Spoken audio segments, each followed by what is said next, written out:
A Igreja Boas Novas em Guarabira convida você a se tornar um patrocinador desse canal e da obra missionária em Guarabira, com a sua melhor oferta, para que possamos fazer mais e melhor. Por ser um ministério independente, sua participação é muito importante para a expansão do Evangelho do nosso Senhor Jesus Cristo. Se inscreva nesse canal, compartilhe os nossos vídeos, dê o seu like, ative o sininho para receber mais notificações, diga de onde está nos acompanhando. Plante a sua semente de fé através do número da conta ou da chave Pix. Geralmente as pessoas que fazem isso, aparece o nome da pessoa. Nós pegamos o nome dessa pessoa e colocamos no caderno de oração. Vamos para a mensagem de hoje. David Paul Inchu, as bênçãos do Jardim do Éden. Quando Deus criou o homem, a morte não existia. Entretanto, no belo Jardim do Éden, Deus fez ao homem a solene advertência de que, se violasse determinada ordem, com toda certeza ele morreria. Está escrito: assim foi que ordenou o Senhor Deus ao homem, dizendo: de toda a árvore do jardim comerás livremente, mas da árvore do conhecimento do bem e do mal, dela não comerás, pois no dia em que dela comeres, certamente morrerás. Gênesis capítulo 2, versículos 16 ao 17. Visto ser o homem composto de espírito e carne, é lógico que se diga que a morte do ser humano seria tanto física quanto espiritual.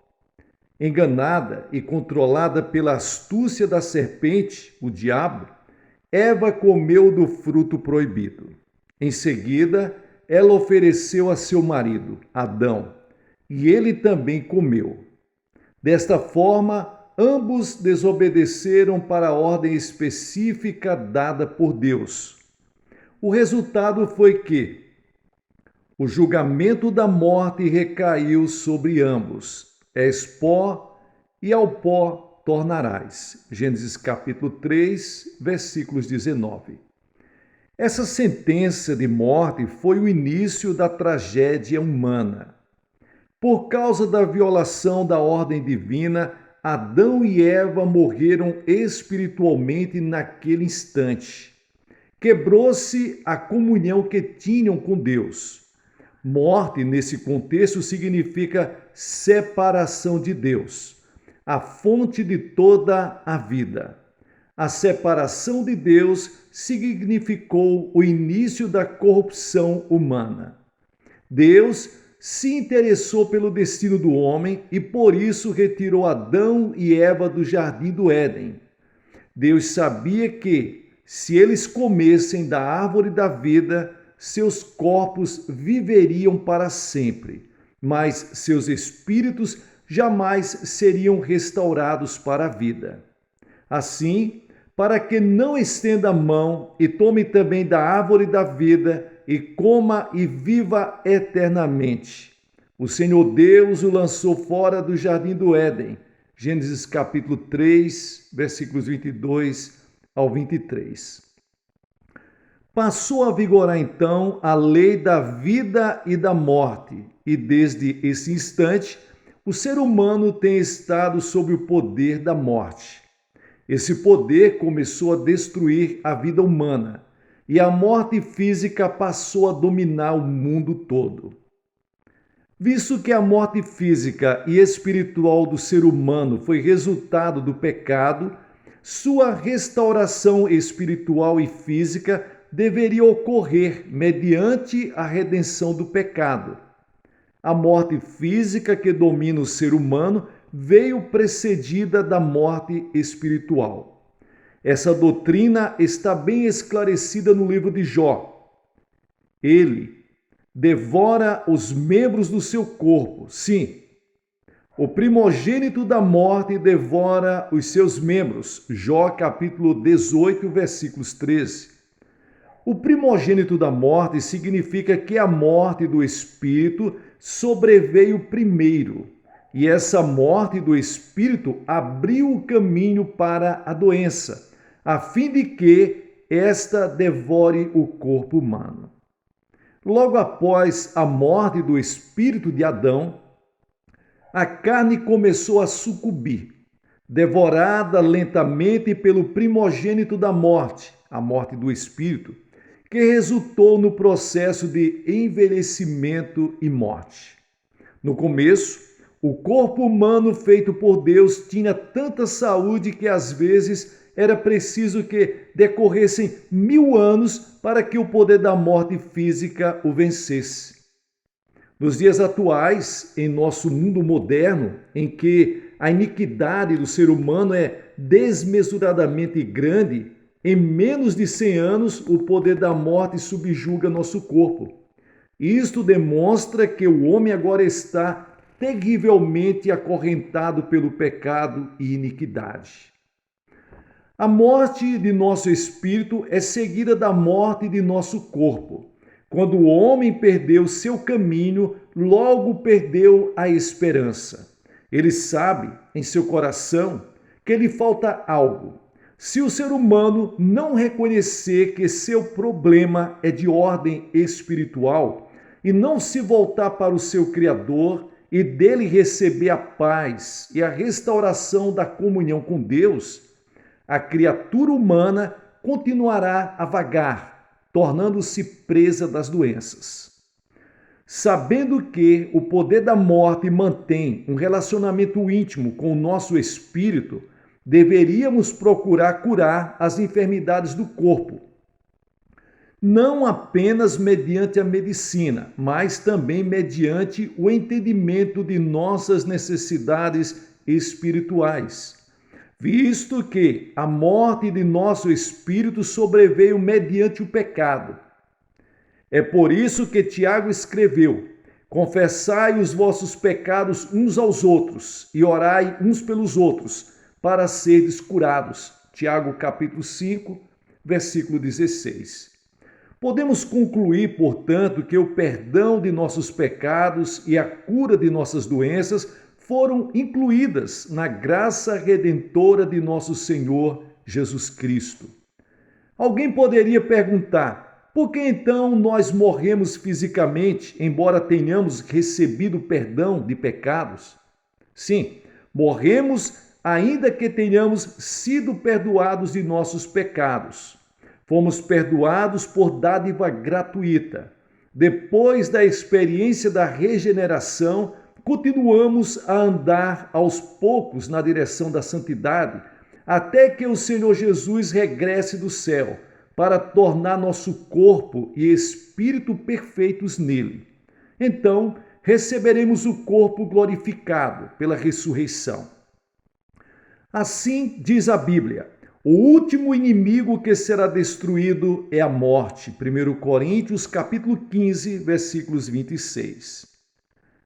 Se recebemos a regeneração como as primícias do Espírito Santo, mediante o poder redentor de Jesus Cristo, não é natural que nosso corpo, como as primícias da ressurreição, receba também boa saúde? Visto que a morte de nosso espírito e corpo resultou do pecado, a solução final desse grande problema da morte também deve ser encontrada na graça redentora de Jesus Cristo, que apagou o pecado do mundo. Devemos lembrar-nos de que a cura divina tem seu alicerce na salvação que há em Jesus Cristo. Com a queda do ser humano, seu espírito separou-se instantaneamente de Deus e se sujeitou à morte. Assim é que a morte física passou a operar persistentemente no ser humano.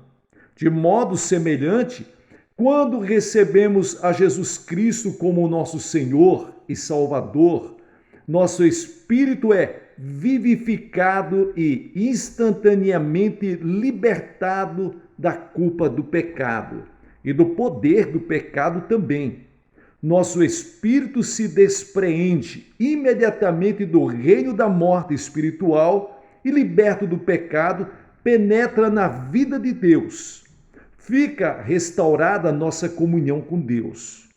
O corpo humano recebe libertação do poder da morte vagarosamente, visto que a decadência física vai cobrando seu preço no ser humano por todo aquele período em que ele ficou afastado da comunhão com Deus. É evidente que, ao nosso raciocínio, que a cura do corpo pode levar tempo, a menos que o Senhor providencie um milagre de cura e restauração instantâneas. Assim se expressou o apóstolo Paulo.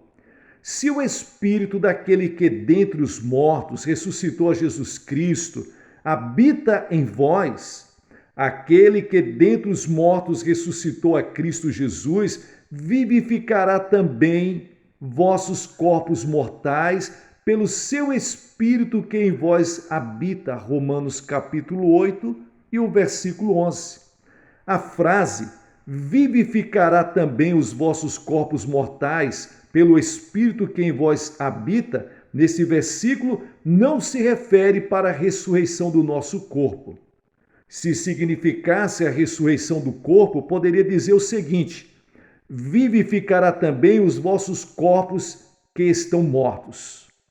A frase vivificará também os vossos corpos mortais, neste versículo, significa a cura divina. Significa que de nossas vidas serão removidas as doenças humanas, que são o princípio da morte física, para que a vida de Jesus se manifeste também em nossa carne mortal, como está escrito em 2 Coríntios, capítulo 4 e o versículo 11. Até aquele momento em que Jesus Cristo virá de novo do céu, todos os corpos mortais sofrerão as mãos do nosso inimigo, a morte. Depois que nosso corpo físico houver passado pela morte, ficará esperando o grande momento da ressurreição, quando sairá da sepultura. Mas a manifestação de Jesus Cristo em nossos corpos mortais se faz mediante a habitação do Espírito Santo que recebemos quando de nossa regeneração. Esse Espírito Santo que em nós habita expulsa as doenças de nosso corpo, que são as primícias da morte.